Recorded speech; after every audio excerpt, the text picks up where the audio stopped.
पाप अनुग्रह के विषय में हम सीख रहे हैं। क्या बात हमने क्या सीखा? पाप बर्बादी और मृत्यु लाया। पाप जो है मनुष्य जाति के जीवन में क्या लाया है? बर्बादी लाया है और मृत्यु लाया है। आज हम पाप के विषय में दूसरी बातें आज सीखेंगे। पवित्र आत्मा पाप का दोषारोपण करता है। पवित्र आत्मा पाप का क्या करता है? दोषारोपण करता है। पाप इस दुनिया में बर्बादी को लाया, पाप इस दुनिया में मृत्यु को लाया, इसलिए पवित्र आत्मा जो है क्या करता है? पाप का दोषारोपण करता है, पाप पर दोष लगाता है। क्या करता है वो? पवित्र आत्मा पाप पर दोषारोपण करता है। अगर आप पाप करेंगे, अपने जीवन में पाप करेंगे, तो आपके जीवन में जो पवित्र आत्मा दिया गया है, वो पवित्र आत्मा क्या करेगा? आपको दोषारोपण करेगा कि तुमने क्या किया है? पाप किया है। इसलिए पवित्र आत्मा पाप का क्या करता है? दोषारोपण करता है। यूहन्ना रचित सुसमाचार 16 अध्याय 8 और 9। वह आकर संसार को, देखो, वह आकर संसार को पाप और धार्मिकता और न्याय के विषय में निरुत्तर करेगा। क्या क्या? न्याय के विषय में क्या करेगा? वो निरुत्तर करेगा। पाप के विषय में इसलिए कि वे मुझ पर विश्वास नहीं करते। यहाँ पर क्या करेगा वो? पवित्र आत्मा जो है पाप पर दोषारोपण करता है, दोष लगाए जाते रहते हैं। जो विश्वास नहीं करते हैं उनको दोष लगाएगा कि तू क्या किया है? पाप किया है, तू एक पापी व्यक्ति है। पवित्र आत्मा जो विश्वास नहीं करता है उनको पापी व्यक्ति की दृष्टि से देखता है, लेकिन जो विश्वास करता है उसको पापी व्यक्ति की दृष्टि से नहीं देखता। लेकिन अगर वो पाप करता है तो पवित्र आत्मा क्या करता है? दोषारोपण करता है कि तूने इस प्रकार का पाप किया है, तुमको ऐसा नहीं करना चाहिए। कई बार आपने अपने जीवन में देखा होगा मेरे प्रियो, कई बार जैसा व्यवहार आपको नहीं करना चाहिए, ऐसा व्यवहार जो है उतावली में आकर, या हो सकता है क्रोध में आकर, या नाराजगी में, या ईर्ष्या में आप ऐसे हरकतें, ऐसे व्यवहार आप अपने लोगों के साथ में करते होंगे। लेकिन पवित्र आत्मा बाद में आपको कहता होगा कि आपको ऐसा नहीं करना चाहिए। ऐसा कई बार अपने जीवन में ऐसे अनुभव से होकर गुजरे भी होंगे। आपको ऐसा नहीं करना चाहिए था, ये सही नहीं है, ये क्या है? गलत है। आपको ऐसा जीवन नहीं जीना चाहिए। पवित्र आत्मा जब आपने गलती किया, उस गलती पर क्या किया? दोषारोपण करता है, उस गलती को उजागर करता है, उस गलती को वो क्या करता है? बताता है कि आपको ऐसा गलती नहीं करना है। आपने गुस्से में क्या किया? गुस्से में किसी को जरूरत से ज्यादा मार दिया, या गुस्से में आकर जो है आप जो है कई प्रकार के शब्द बोल दिया, गाली गलौज कर दिया। लेकिन बाद में क्या करेगा? जो पवित्र आत्मा आपको दिया गया है, वो पवित्र आत्मा आपको कहेगा कि आपको ऐसा नहीं करना चाहिए था, ये गलत है, वो पवित्र आत्मा कहेगा कि आपको अपने गलती को मानिए। वो पवित्र आत्मा आपको कहेगा जाइए और उनसे क्षमा की मांग कीजिए, मैंने आपके साथ में बुरा बर्ताव किया है, मुझे ऐसा नहीं करना चाहिए, आप कृपया करके आप मुझे क्या कर दीजिए, क्षमा कर दीजिए। ये पवित्र आत्मा को क्या करेगा, आपको गाइड करेगा। लेकिन कई बार क्या होता है, पवित्र आत्मा आपको गाइड करता है, पवित्र आत्मा आपको बोलता है, लेकिन पवित्र आत्मा की आवाज को आप दबा देते हैं। पवित्र आत्मा की आवाज क्या करते हैं, आप दबा देते हैं और अपना सुनते हैं। मैं झुकूंगा, नहीं कुछ भी हो जाए मैं नहीं झुकूंगा। और आप अपने जीवन में क्या कर लेते हैं, अपने मन को कठोर कर लेते हैं और आप जो है झुकने से इनकार करते हैं, क्योंकि मैं झुकूंगा तो मैं क्या हो जाऊंगा, छोटा बन जाऊंगा, ऐसा आपके अंदर में आता होगा और आप झुकने से क्या कर देते हैं, इनकार कर देते हैं। लेकिन पवित्र आत्मा आपको बार बार आपके जीवन में आपको कहता होगा, सिखाता होगा कि नहीं, आपने गलत किया है, गलती आपकी है, और इसलिए गलती आपने किया है तो पहले आपको क्या करना है, आपको क्षमा की मांग करना है, आपको क्षमा मांगना है। लेकिन हम कई बार क्या होता है, पवित्र आत्मा के बातों को हम समझ नहीं पाते हैं और क्षमा मांगने से हम इनकार करते हैं और वहां पर हम अपने मनों को क्या कर देते हैं, कठोर करते हैं। और पवित्र आत्मा हमेशा आपको दोषारोपण करेगा कि तुमने क्या किया है, गलती किया है। जैसे जैसे वो परिस्थिति आएगा, स्थिति आएगा, तब आपको कहेगा कि तुमने यहाँ पे गलती किया था। पवित्र आत्मा पाप के विषय में क्या करता है, दोषारोपण करता है।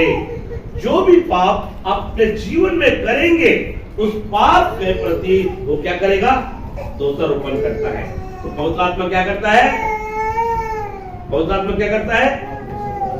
पाप का दोषारोपण करता है। पाप का क्या करता है, दोषारोपण करता है। इस सच्चाई को आपको जानना है मेरे भाई।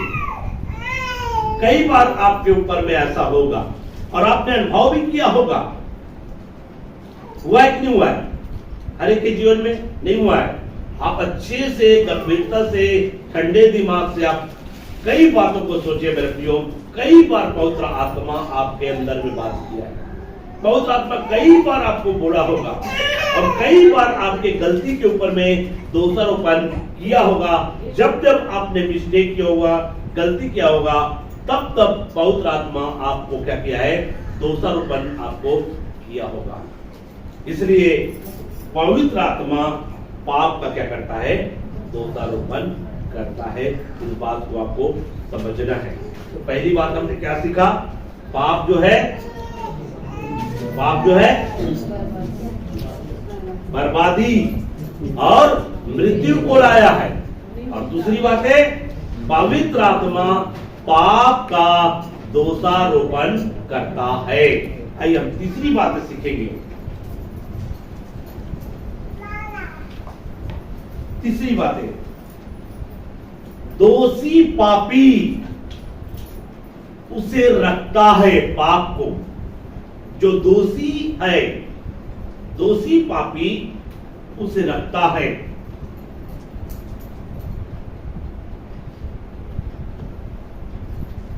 दोषी पापी क्योंकि उसे रखता है, मतलब पाप को अपने जीवन में रखता है, मतलब पाप को अपने जीवन में स्थान देता है। जो क्या है, पाप के दोषी है, वो पाप को अपने जीवन में स्थान देकर चलता रहता है। इसका कहने का मतलब है मेरे प्रियो, दोषी पापी उसे रखता है। दोषी पापी क्या करता है, दोषी पापी क्या करता है, पाप को अपने जीवन में स्थान देता है या रखता है। तो मेरे प्रियो, पाप के कारण आप दोषी क्या हो जाते हैं, पाप करेंगे तो आपका विवेक क्या करेगा, आपको दोषी ठहराएगा कि ठहराएगा, है ना। अब दोषी ठहराएगा, लेकिन जो है, जो दोषी पापी है, जो पाप से प्रीति रखता है, जो पाप से बचना नहीं चाहता है, जो पाप से अलग होना नहीं चाहता है, वो उस पाप को अपने जीवन में स्थान देता है, रखता है, अर्थात उसको पाप से प्रेम हो गया है। पाप से क्या हो गया है? एक दोषी पापी को पाप से प्रेम हो जाता है, जिसके कारण से उस पाप को छोड़ना नहीं चाहता है, पाप को छोड़ना नहीं चाहता है। इसलिए इस बात को आपको समझना है कि जो दोषी पापी है, उस पाप को क्या करता है? रखता है। इसलिए आप दोषी पापी नहीं बनना, ये पाप के विषय में बता रहा हूं, आपको दोषी पापी नहीं बनना है। क्योंकि अगर दोषी पापी बनेंगे मेरे प्रियो, तो आप अपने जीवन में पाप को क्या करेंगे? स्थान देंगे। आपको पाप से क्या रहेगा? प्रेम रहेगा, और उस पाप को आप छोड़ना नहीं चाहेंगे। जिससे प्रेम होता है उसे छोड़ना चाहेंगे क्या? तो आप पाप से प्रेम करेंगे तो पाप को भी नहीं छोड़ेंगे, पाप को भी नहीं छोड़ेंगे। इसलिए दोषी पापी पाप को क्या करता है? रखता है। आइए एक वचन पढ़ते हैं, रोमियो की पत्री 3:19।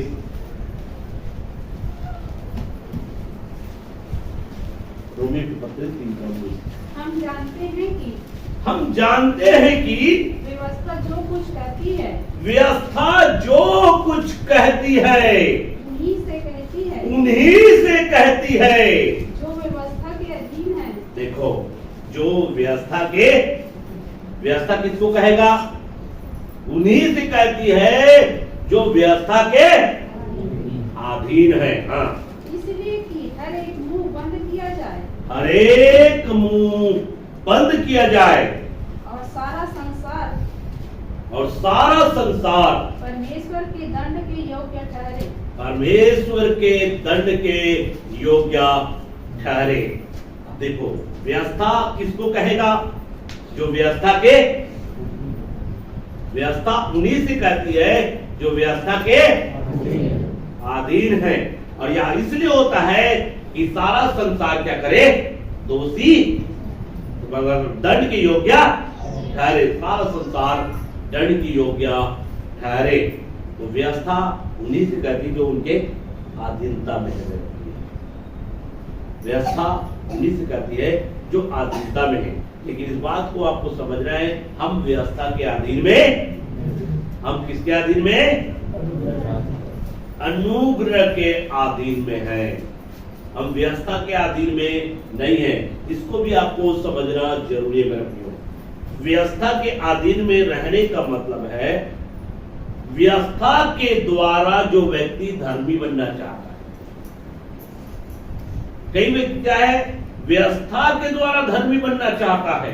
मैं इस व्यवस्था के अनुसार से जीवन जीऊंगा, मैं इस व्यवस्था के अनुसार से कार्य करूंगा, तो मैं क्या बनूंगा? धर्मी बनूंगा। व्यवस्था के द्वारा मैं धर्मी बनूंगा, ये सही सोच नहीं है, ये गलत सोच है। जो व्यवस्था के द्वारा धर्मी बनना चाहता है, वो जो है गलत सोच है। इसलिए व्यवस्था उन्हीं से कहती है जो व्यवस्था के अधीन है।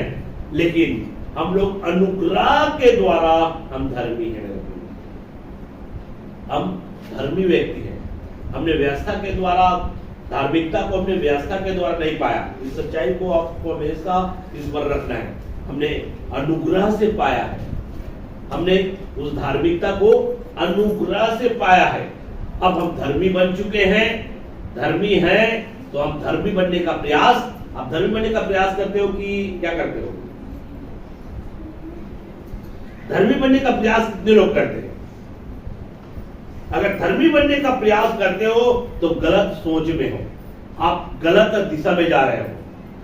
धर्मी बनने का अगर प्रयास कर रहे हो तो धर्मी बनने का प्रयास कर रहे हो, इसका मतलब है आप व्यवस्था के अधीन में हो। और अगर व्यवस्था के अधीन में हो तो अनुग्रह से गिर गए हो, अलग हो गए हो। यही अंतर को आपको समझना है मेरे प्रियो। हम अनुग्रह के द्वारा क्या है, धर्मी है। आप धर्मी हैं, हम सब क्या है, अनुग्रह से धर्मी हैं। और हम धर्मी बनने का प्रयास नहीं कर रहे हैं, हम अनुग्रह के द्वारा ऑलरेडी धर्मी हैं। और जो धर्मी बनने का प्रयास करते हैं, जो धर्मी बनने का प्रयास करते हैं, क्या एक बार वकील बन गया, एक बार टीचर बन गया, एक बार जो है टीचर की उपाधि मिल गया, वो टीचर बन चुका है, शासन के द्वारा उनको टीचर घोषित कर चुका है, तो उनको टीचर बनने की जरूरत है क्या है? वैसे ही अनुग्रह से हम विश्वास के द्वारा धर्मी घोषित कर दिए गए हैं। तो धर्मी बनने का प्रयास नहीं करना, धर्मी बनने का अगर प्रयास कर रहे हो, इसका मतलब है आप व्यवस्था के अधीन हो, व्यवस्था के अधीन हो। और इसलिए यहां पर व्यवस्था आपको क्या करेगा, व्यवस्था जो है, व्यवस्था के अधीन में अपने आप को देखोगे और व्यवस्था के द्वारा धर्मी ठहरने का प्रयास करोगे, तो व्यवस्था उन्हीं से कहता है जो व्यवस्था के अधीन में है। और व्यवस्था के द्वारा जो है आप जो है बहुत सारी गलती, जब व्यवस्था के अनुसार से बहुत सारी गलतियां आप करोगे, तो व्यवस्था आपको क्या करेगा, दोषी ठहराना स्टार्ट करेगा, दोषी ठहराएगी व्यवस्था। और इसलिए दोषी पापी, व्यवस्था के द्वारा आप दोषी ठहरेंगे। अगर व्यवस्था की ओर देखेंगे तो व्यवस्था के अनुसार से कोई भी धर्मी नहीं ठहरेंगे। ठहरेंगे क्या? आपने व्यवस्था की ओर अगर जाएंगे तो आप व्यवस्था को पालन कर सकते हैं क्या? व्यवस्था में क्या है? 10 आज्ञा है। व्यवस्था में क्या है? सामाजिक व्यवस्था, नैतिक व्यवस्था है ना। तो ये व्यवस्था को आप पालन कर पाएंगे क्या? नहीं कर पाएंगे। तो व्यवस्था को जब हम पालन कर नहीं सकते तो हम धर्मी कहां से ठहरेंगे? एक भी धर्मी नहीं है, एक भी धर्मी नहीं है। सब के सब क्या हो गए हैं? गिर गए हैं और परमेश्वर की महिमा से क्या हो गए? अलग हो गए हैं। इसलिए दोषी पापी उसे रखता है, किसको? पाप को। या कह सकते हैं दोषी पापी व्यवस्था को अपने जीवन में रखता है। क्यों रखता है? क्योंकि मुझे इसी व्यवस्था के द्वारा क्या ठहरना है? धर्मी ठहरना है। तो ये सही सोच नहीं है। मुझे इसी व्यवस्था के द्वारा धर्मी बनना है। हम जो है धर्मी हैं और धर्मी बनने का लिए अभ्यास नहीं कर रहे हैं। धर्मी हैं, लेकिन धर्मी को कैसा जीवन जीना है, उस जीवन का हम क्या कर रहे हैं? अभ्यास कर रहे हैं। ऐसा अगर सोच लेकर आगे बढ़ रहे हैं मेरे प्रियो, तो आप व्यवस्था के अधीन नहीं है, आप अनुग्रह के अधीन है। आप अनुग्रह को महत्वपूर्ण स्थान देकर चल रहे हैं मेरे प्रियो। इसलिए हम वचन के अनुसार से खराई से चलने का प्रयास करते हैं, इसलिए नहीं उसमें चलने के द्वारा हम धर्मी बनेंगे। वचन में खराई के साथ चलने का मैं प्रयास इसलिए करता हूं, या चलने का इसलिए प्रयास नहीं कर रहा हूं कि मैं धर्मी बन जाऊंगा। अगर ऐसा सोच रख के अगर मैं वचन में खराई के साथ चलने का प्रयास कर रहा हूं, तो ये सोच सही नहीं होगा, क्योंकि हम व्यवस्था के द्वारा हम धर्मी बन ही नहीं सकते। अनुग्रह से हम धर्मी बने हैं, और इसलिए जब हम धर्मी बने हैं परमेश्वर के अनुग्रह से, तो एक धर्मी व्यक्ति को ऐसा जीवन जीना है, उस जीवन जीने का क्या कर रहे हैं? अभ्यास कर रहे हैं, केवल अभ्यास कर रहे हैं। धर्मी बनने के लिए हम कुछ भी नहीं कर रहे हैं। अगर धर्मी बनने के लिए कर रहे हो तब फिर धोखा खा जाओगे। धर्मी बनने के लिए कोई भी काम आपको नहीं कर रहे हैं। आप धर्मी हैं, हम धर्मी व्यक्ति हैं, और धर्मी होने के नाते हम एक अच्छे जीवन जी रहे हैं, जैसा एक धर्मी व्यक्ति को जीना चाहिए। हमको प्रभु ने धर्मी ठहराया है। इसलिए दोषी पापी उसे रखता है, दोषी पापी उसको रखता है। व्यवस्था रखेगा तो व्यवस्था का उल्लंघन करेगा, व्यवस्था का उल्लंघन करेगा तो वो क्या होगा? पाप होगा। इसका मतलब है दोषी पापी क्या रखता है? उसको रखता है, अपने जीवन में स्थान देकर चलता है। अब यहाँ पर ये तो पाप के विषय में हो गया, पाप के विषय में। अब अनुग्रह के विषय में भी आपको समझना होगा। अनुग्रह पहली बात इसको भी लिखिए। अनुग्रह, अनुग्रह पहली बात उद्धार और महिमा लाता है। लिखिए पहली, अनुग्रह उद्धार और महिमा लाता है। तीतुस की पत्री 2 अध्याय पर का वह अनुग्रह, वह अनुग्रह हाँ प्रकट है प्रकट है जो सब मनुष्यों के जो सब मनुष्यों के उद्धार का कारण है। देखो, सब मनुष्यों के उद्धार का कारण है। क्या? परमेश्वर का वह अनुग्रह सब मनुष्य के लिए उद्धार का कारण है। क्या? अनुग्रह। हाँ पढ़िए, और भी पढ़िए। और हमें चेतावनी देता है और हमें चेतावनी देता है हाँ। कि हम अभक्ति और संसारिक अभिलाषाओं से देखो यहाँ पे क्या बोल रहा है? और हमें चेतावनी देता है। अनुग्रह को क्या चेतावनी देता है? अभक्ति हाँ, और संसारिक अभिलाषाओं से संसारिक अभिलाषाओं से मन फेर कर क्या करना है? अनुग्रह को क्या चेतावनी देता है?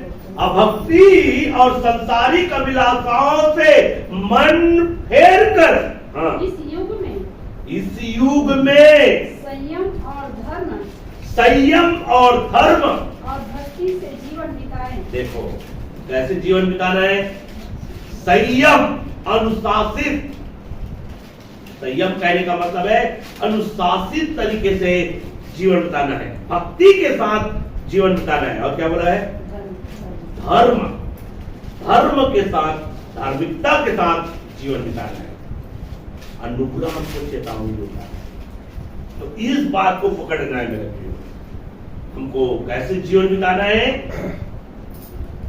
भक्ति के साथ, धार्मिकता के साथ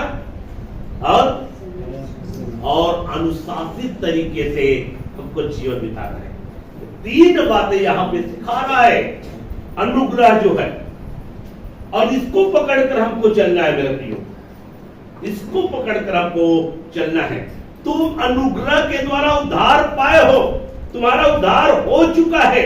इसलिए उद्धार पाए हुए लोगों को जो है भक्ति के साथ जीवन बिताना है, धार्मिकता के साथ जीवन जीना है, अनुशासित तरीके से रहना है। ये 3 बातें जो है अनुग्रह हमको सिखाता है। और पढ़िए। और उस धन्य आशा की और उस धन्य आशा की अर्थात अपने महान परमेश्वर और अपने महान परमेश्वर और उद्धारकर्ता यीशु मसीह की और उद्धारकर्ता यीशु मसीह की महिमा के प्रकट होने की बाट जोते रहे। महिमा के प्रकट होने की बाट जोते रहे। इसलिए मैंने यहाँ पे क्या बोला कि अनुग्रह, पहली बात अनुग्रह उद्धार और महिमा लाता है। उस महिमा की बाट जोते रहा। ये मसीहों की धन्य आशा है। यही हमारी क्या है? धन्य आशा है। इसलिए अनुग्रह, उद्धार और क्या लाया है? महिमा लाया है। उद्धार और महिमा लाता है अनुग्रह। अनुग्रह के द्वारा आपको क्या मिला है? उद्धार मिला है, और अनुग्रह के द्वारा आपको महिमा भी मिलेगा। ये सच्चाई है मेरे प्रियो। आइए, पूरा हो गया ना 13 तक? आइए दूसरा पद, दूसरा पद अनुग्रह के विषय में है ना। दूसरा पॉइंट, अनुग्रह सभी विश्वास करने वालों को बचाता है। इस प्रकार से अनुग्रह, हाँ ध्यानपूर्वक, अनुग्रह सभी विश्वास करने वालों को क्या करता है? क्या करता है? बचाता है, क्या नहीं देता? अनुग्रह सभी विश्वास करने वालों को क्या करता है? बचाता है। ठीक है। इफिसियों की पत्री 2 अध्याय 8 पद। इफिसियों की पत्री 2 अध्याय 8 पद। क्योंकि विश्वास के द्वारा क्योंकि विश्वास के द्वारा अनुग्रह ही से तुम्हारा उद्धार हुआ है, अनुग्रह से ही तुम्हारा उद्धार हुआ है, और यह तुम्हारी ओर से नहीं या तुम्हारी ओर से नहीं, वरन परमेश्वर का दान है। परमेश्वर का दान है। मेरे प्रियो, यहाँ पे साफ रूप से लिखा है, वो परमेश्वर का दान है, या तुम्हारी ओर से नहीं है, अनुग्रह से ही तुम्हारा उद्धार हुआ है। विश्वास आपने किया, विश्वास के द्वारा अनुग्रह से हमने उद्धार को क्या किया है, पाया है। उद्धार को खरीदा नहीं जा सकता। उद्धार पाने के लिए आप जो है उद्धार को आप पैसे देकर, उद्धार को आप कर्म कांडों से आप नहीं खरीद सकते। अगर उद्धार को कर्म कांडों के द्वारा खरीदा जाता तो यीशु मसीह को इस दुनिया में आने की जरूरत नहीं पड़ता। ये हमेशा अपने दिल और दिमाग में इस बात को रखना है। उद्धार हमको अनुग्रह से मिला है, इसलिए अनुग्रह जो है क्या किया है, हमको नाश होने से बचाता है। अनुग्रह से हम बचाए गए, वो हमको बचाया है, नहीं तो हम लोग क्या हो सकते थे, नाश हो सकते थे। अनुग्रह से हम बचाए गए, इसलिए अनुग्रह सभी विश्वास करने वालों को क्या करता है, बचाता है। आज बहुत सारे लोग कर्म कांड कर रहे हैं कि हम बच जाएंगे। आज बहुत सारे लोग धर्म के काम कर रहे हैं, हम बच जाएंगे। देखो, एक व्यक्ति जो है इधर उधर दौड़ धूप क्यों करता है, कभी आप सुनते हैं। एक व्यक्ति गरीबों को खाना खिलाता है, क्यों करता है। एक व्यक्ति जानवरों को खाना खिलाता है, क्यों करता है। एक व्यक्ति जो है कपड़े मारता है, क्यों करता है, मोक्ष पाने के लिए। क्या पाने के लिए, इसको तो समझते होंगे। एक व्यक्ति दुनिया भर का जो कर्म कांड करते हैं, केवल हमारा क्या होगा, मोक्ष होगा। लेकिन कर्म कांडों से मोक्ष नहीं प्राप्त कर सकता। इस बात को यहां पर बताया गया है। उद्धार अनुग्रह से हुआ है, ये परमेश्वर की ओर से दान है विश्वास करने वालों के लिए। इसके लिए कोई कर्म कांड की जरूरत नहीं है उद्धार को पाने के लिए। केवल विश्वास करना है उस परमेश्वर के ऊपर में, और परमेश्वर की ओर से एक गिफ्ट है, एक दान दिया गया है कि आपका उद्धार हो गया, क्योंकि आपने क्या किया, विश्वास किया। आपने केवल यीशु पर विश्वास किया, और विश्वास करने के द्वारा आपको आश्वासन देता है, तूने मेरे पुत्र यीशु पर विश्वास किया है, इसलिए तुम्हारे ऊपर में मैं उद्धार को एक दान के रूप में दे देता हूं। तूने उद्धार को गिफ्ट में दे दिया, जिसको आप जो है खरीद नहीं सकते थे, जिसको आप प्राप्त नहीं कर सकते थे अपने कर्म कांडों के द्वारा। मतलब उद्धार पाने के आप योग्य नहीं थे, उद्धार पाने के आप लायक नहीं थे। आपने अपने जीवन में ऐसा पाप, ऐसा अनुचित काम किए हैं कि आप उद्धार पाने के लायक नहीं थे, लेकिन परमेश्वर ने अनुग्रह से उद्धार का गिफ्ट आपको दिया गया है, और इस प्रकार से उसके अनुग्रह से आपको लायक बनाया गया है। आप लायक नहीं थे, आप नालायक थे। हम लोग क्या थे, मैं भी हूं भाई, मेरे जीवन में भी लागू होगा। वचन देखो, वचन जो आप प्रचार करते हैं, वचन जो आप सिखाते हैं, सबसे पहले मेरे जीवन में लागू होता है। हम जो उपदेश करते हैं, पहले हमारे जीवन में लागू होता है। इसलिए हमारे जीवन के लिए भी वचन आप ही लोगों के लिए नहीं है, वचन मेरे लिए भी है। जिस संदेश को देता हूं, जिस वचनों की प्रचार करता हूं, वो मेरे लिए भी लागू होता है। तो अनुग्रह से हमने क्या पाया है, उद्धार को पाया है। मतलब इसका मतलब है हम अनुग्रह के द्वारा, विश्वास करने के द्वारा हम बचाए गए हैं। मतलब हम बचने के लायक नहीं थे, हम बचने के लायक नहीं थे, चाहे हम कितना भी कर्मकांड कर ले। क्या आपको लगता है कि दुनिया में जो कर्मकांड कर रहे हैं, है ना, 4 लोगों को बैठा कर खिला दिए, तो क्या आप समझते हैं कि उनका उद्धार हो जाएगा? क्या आपने संपत्ति पूरा बेच कर कंगालों को दे दिया, क्या आप समझते हो उनका उद्धार हो जाएगा? अच्छे से गंभीरता से सोचिए। मान लीजिए दुनिया में व्यक्ति है, उन्होंने अपना पूरा संपत्ति बेचकर पूरे गरीब कंगालों को खिला देने से उनको उद्धार होगा? हो सकता है क्या भाई? नहीं हो सकता। लेकिन यहाँ पे जो है इस बात को जानना है कि वो जो कर्म कांड से उद्धार पाने के उद्देश्य से सारा कर्म कांड कर रहा है, लेकिन हम उद्धार पाए हुए लोग हैं, उद्धार पाने के लिए कर्म कांड नहीं कर रहे। या आप उद्धार पाने के लिए कर्म कांड करते हैं? अगर उद्धार पाने के लिए अगर कर्म कांड कर रहे हैं व्यक्तियों, तो आप धोखे में। हमारा उद्धार हो गया है, अब जो कर्म कांड हम अपने जीवन में करते हैं उसका प्रतिफल हमको मिलेगा। वो प्रतिफल पाने के लिए है, उद्धार पाने के लिए नहीं है। धर्मी बनने के लिए आप कर्म कांड नहीं कर रहे हैं। अगर हम कर्म कांड कर रहे हैं तो केवल हमको उनका इनाम मिलेगा, हमको उनका सम्मान मिलेगा, प्रतिष्ठा मिलेगा। वहां पर बुलाया जाएगा कि फलाना व्यक्ति, आपने इस प्रकार से पृथ्वी में रहते हुए आपने ऐसा ऐसा काम किया है, आपका काम जो है प्रशंसनीय है। इस प्रकार से आपको बुलाया जाएगा और आपको प्रतिफल दिया जाएगा मेरे प्रियो। इसके लिए जो है आप क्या करते हैं? कर्म कांड करते हैं, न कि उद्धार पाने के लिए कर्म कांड करते हैं। तो ये दोनों अंतर को आपको समझना जरूरी है। तब मैं बोल रहा हूं, आपको समझ में आ रहा है सभी को? मैं जितने भी बोला समझ में आया? क्या बोला मैं? हम जो है उद्धार पाने के लिए कर्म कांड कर रहे हैं क्या? नहीं कर रहे हैं। अगर दुनिया में जितने भी कर्म कांड, अगर कर्म कांडों से उद्धार होता तो दुनिया में भी जितने लोग कर्म कांड कर सबको उद्धार होगा कि नहीं होगा? परमेश्वर पक्षपात करेगा क्या? अगर आप कर्म कांड करने के द्वारा उद्धार पाएंगे ऐसा विचार रखते हैं, तो दुनिया के लोग भी कर्म कांड कर रहे हैं उद्धार पाने के लिए, परमेश्वर पक्षपात करेगा क्या?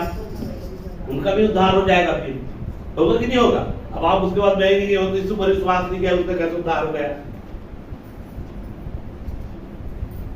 इसलिए वचन में क्या लिखा हुआ है? मृत्यु की पुस्तक में उद्धार पाने के लिए क्या है? एक नाम है, आकाश के नीचे लोगों के बीच में दूसरा कोई नाम जिसके द्वारा मनुष्य जाति उद्धार को। इसलिए यीशु का नाम जो है हर एक जनों तक पहुंचना जरूरी है, क्योंकि उद्धार केवल यीशु के द्वारा है। इसलिए यीशु मसीह ने अपने चेलों को कहा, जाकर सारे जगत में मेरे नाम की घोषणा करो कि उद्धार केवल यीशु के द्वारा है। और जो लोग विश्वास करेगा उनका क्या होगा? उद्धार होगा। जो विश्वास करेगा उनका क्या होगा? उद्धार होगा। अब उद्धार पाने के बाद में देखो, यीशु मसीह जो है आप पूरे गंदे कपड़े पहने थे, अब आपने विश्वास किया, पिता मैं आप पर विश्वास करता। विश्वास करने के द्वारा आपने सारे गंदे कपड़े निकाला और एकदम साफ कपड़ा आपको पहना दिया। और साफ कपड़ा पहनाने के बाद में आप चले गए कीचड़ में जाकर और जाकर धंस गए। तो ये आपकी मिस्टेक है। आपको अच्छा वस्त्र पहनाया तो उस वस्त्र को क्या करना है? चौकसी करना है कि नहीं करना है? आप देखिए, जब नया कपड़ा होता है, सफेद कपड़ा पहने रहेंगे तो बहुत सावधानी पूर्वक चलेंगे। चलेंगे नहीं चलेंगे? अभी वर्षा के समय है, वर्षा के समय क्या होगा? आप सावधानी पूर्वक चलेंगे। अगर कोई गंदा मैले कपड़े पहनकर आपके साइड में आएगा तो आप थोड़े से क्या करेंगे? उससे दूर हटेंगे कि आइए भाई गला लगाएंगे, क्या करेंगे? नहीं, क्योंकि आपको क्या रहेगा, अगर इसका कपड़ा तो पूरा गंदा है, अगर इससे लिपटूंगा तो मेरे में क्या लग जाएगा? दाग लगेगा। तो उससे क्या रहेंगे? दूर रहेंगे। अब यीशु ने आपको क्या किया है? महीन मनमल का वस्त्र आपको पहना दिया, वो भी अनुग्रह से मिला है, परमेश्वर का दान है।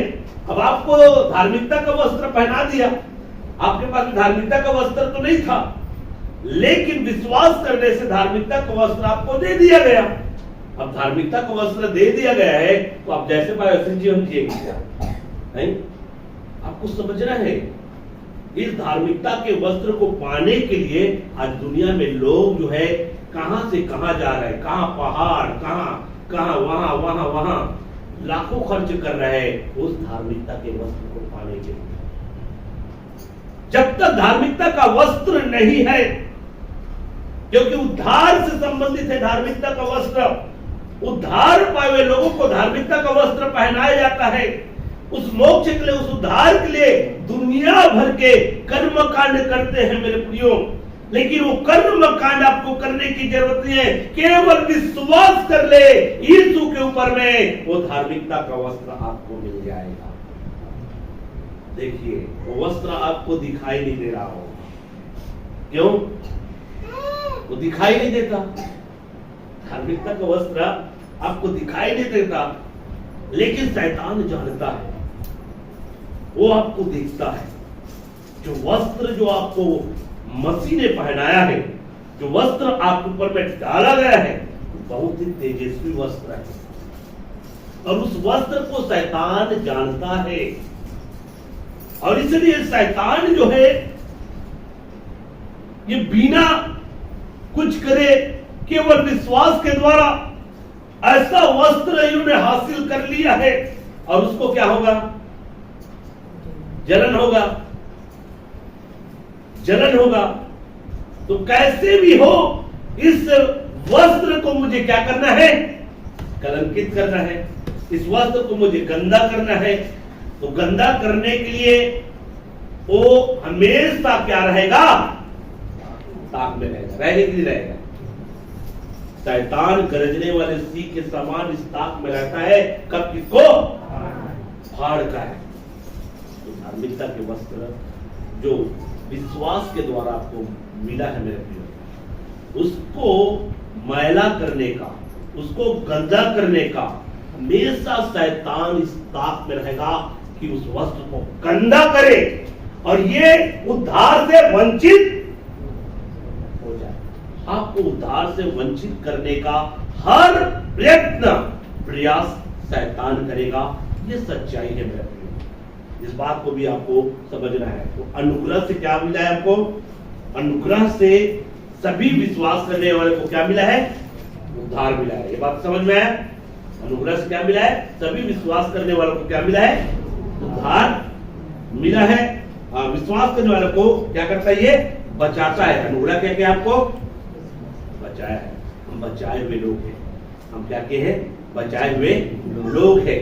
हम बच गए हैं विश्वास के द्वारा, उस उद्धार के वस्त्र को पहनने के द्वारा।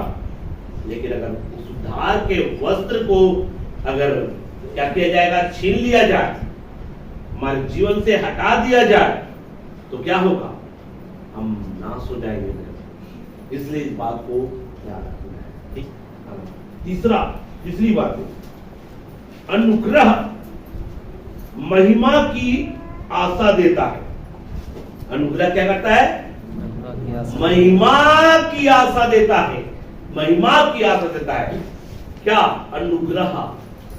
एक वचन पढ़ेंगे, रोमी की पत्री 5:2।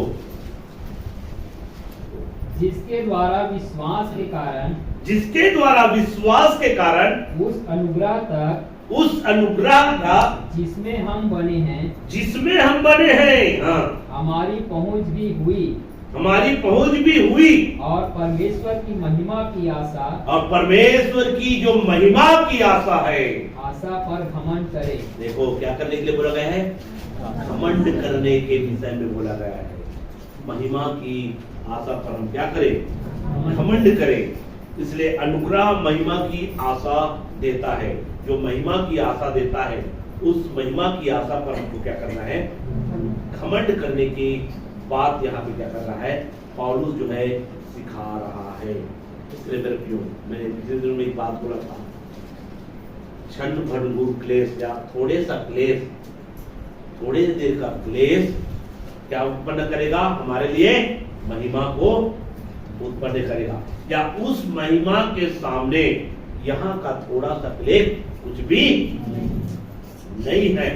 इसलिए अनुग्रह जो है क्या करता है, आपको महिमा की आशा देता है, महिमा की आशा देता है। और उस महिमा की आशा पर हमको क्या करने की जरूरत है, घमंड करने की जरूरत है। अगर आज हमको क्लेश मिल रहा है, यदि आज हमको दुख मिल रहा है, यदि लोग हमें बुरा भला कह रहे हैं, अगर आज इस वर्तमान पूरे संसार में लोग हमको सता रहे हैं, लोग हमको मार रहे हैं, पीट रहे हैं, लेकिन जो महिमा मसीह के कारण से, अनुग्रह के द्वारा जो महिमा हमको मिलना है, उस महिमा के सामने यहां का क्लेश जो है, यहां का सताव जो है, कुछ भी नहीं है, कुछ भी नहीं है मेरे लोग। यहां पर जो दुख मिलेगा कितने देर के लिए मिलेगा? आपको सताएगा, कितने सालों तक सताएंगे? कोई सताने वाला जो है, जीवन कितने समय का है, कितने सालों का है? 70 से 80 साल। अगर कोई व्यक्ति आपको सताएगा तो कितना सताएगा? पूरे 80 साल तक आपको सताएगा क्या? या 80 साल तक आपको मारते रहेगा क्या? कोई व्यक्ति आपको 80 साल तक जेल में डाल देगा क्या? नहीं। लेकिन जो महिमा जो मिलेगा, वो महिमा अनंत काल तक मिलेगा। तो यहां का क्लेश जो है केवल क्षण भंगुर है, पलक झपकने के समान है मेरे प्रियो, उस महिमा के सामने। इसलिए यहां पर अनुग्रह महिमा की आशा देता है, अनुग्रह महिमा की आशा देता है। उस महिमा के आशा के कारण इस पृथ्वी पर हम क्या करते हैं, दुख उठाने के लिए अपने आप को तैयार करते हैं। ये थोड़ी देर के लिए दुख है, ये थोड़ा सा क्लेश है। आज हमारे साथ में लोग विरोध कर रहे हैं, ये थोड़ा क्लेश है, लेकिन इसके बाद हमको अनंत काल की महिमा की आशा है। उस अनंत काल की महिमा की आशा के कारण से हम इस दुख को क्या करते हैं, झेलते हैं, क्योंकि हमको महिमा अनंत काल के लिए मिलेगी।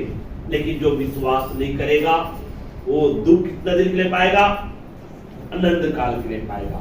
यहाँ पे उनको दुख नहीं है, यहाँ पे वो घमंड करेगा किस बात पर, लोग हमारे साथ में, पूरा गांव हमारे साथ में है, इसलिए इसको पीटेंगे, कोई कुछ नहीं करेगा। क्यों? क्योंकि पूरा गांव हमारे साथ में। कितने सालों के लिए? 70 से, और 70 से 80 साल के बाद आपका घमंड का क्या होगा? आप जिस गांव पर घमंड करते हैं, जिस लोगों पर घमंड करते हैं, पूरे गांव के लोग हमारे साथ। इसलिए हम आपको मारेंगे, कुटेंगे और क्या करेंगे, सताएंगे। तो कितने सालों के लिए? 70 से, आपका घमंड कितने दिन के लिए है? 70 से। हमारा घमंड कितने सालों के लिए है? अनंत काल के लिए है। इसलिए यहाँ पर मैंने बताया, अनुग्रह की महिमा की, अनुग्रह महिमा की आशा देता है, और ये अनंत काल के लिए है मेरे प्रियो, जिसके कारण से यीशु मसीह के चेले लोग इस सच्चाई को समझ गए थे। इसलिए मसीह के लिए शहीद होने के लिए पीछे नहीं हटे, मसीह के लिए मरने से पीछे नहीं हटे मेरे प्रियो, सुसमाचार को लोगों तक बताने के लिए पीछे नहीं हटे। वे हर एक संघर्ष किए, हर एक कष्ट झेला और लोगों तक सुसमाचार पहुंचाया, ताकि एक व्यक्ति भी उस सच्चाई को जान जाए, वो अनंत काल की महिमा को क्या करेगा, प्राप्त करेगा। उनके उद्देश्य था लोग क्या हो, बचाए जाए, अनंत काल के दुख में ना पड़े। इसलिए उन्होंने दुख उठाकर क्या किया है, चला है। इसलिए यीशु मसीह जो है स्वयं हमारे लिए क्या उठाया है, दुख उठाया है, स्वयं हमारे लिए अपने आप को क्रूस में दिया है। ये उसकी प्रेम है, और वैसा ही प्रेम हमको भी दुनिया के लोगों से करना है। तो इन सारे बातों के द्वारा महान परमेश्वर आपको आशीष करे। आमीन।